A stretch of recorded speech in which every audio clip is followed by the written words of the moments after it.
জি বোন, আসসালামু আলাইকুম। আসসালামু আলাইকুম। আমি তারেক বলছি। জি আমি একটু আয়েশা আসিয়া জি আসিয়ার শরীর কেমন আছে এখন? ভালো না, রক্ত ব্লাড দিচ্ছে, ব্লাড দিচ্ছে। আচ্ছা আচ্ছা আচ্ছা আচ্ছা।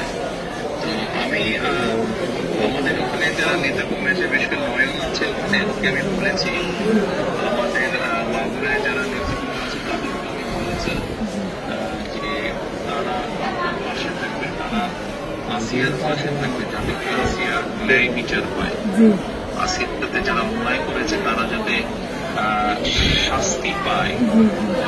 এর জন্য আমাদের অবস্থান থেকে আমরা চেষ্টা করব, যতটুকু সম্ভব আমরা চেষ্টা করব যাতে দেশের আইন অনুযায়ী আপনারা যাতে সঠিক বিচার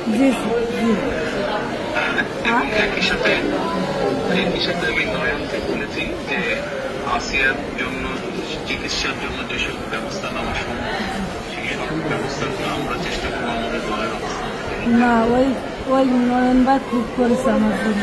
আমার যে খোলাফান আছে আমরা সারা রাত যাবো, আমার জন্য যা লাগে সব দিচ্ছে।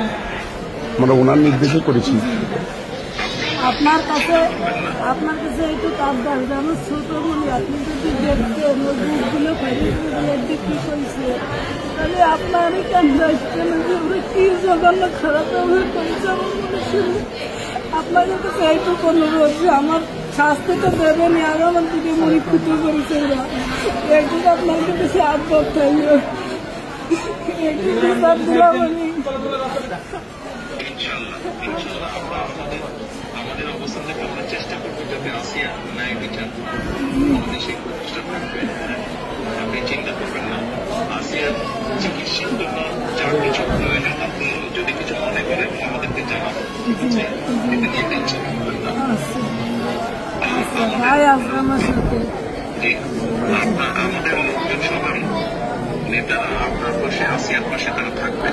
আছে নয়ন ভাই, আপনি নয়ন ভাই আছে, আপনি আছেন, আপনি তো সব দেখতেন, তারপর আমার দেখতে কি যায়। আমি তো এই দোয়াই করি যাতে আমার বুড়িটা বুড়ি ফেরত আসে। টেনশন করবেন না, চিন্তা করবেন না, দেশের মানুষ আপনার পাশে আছে।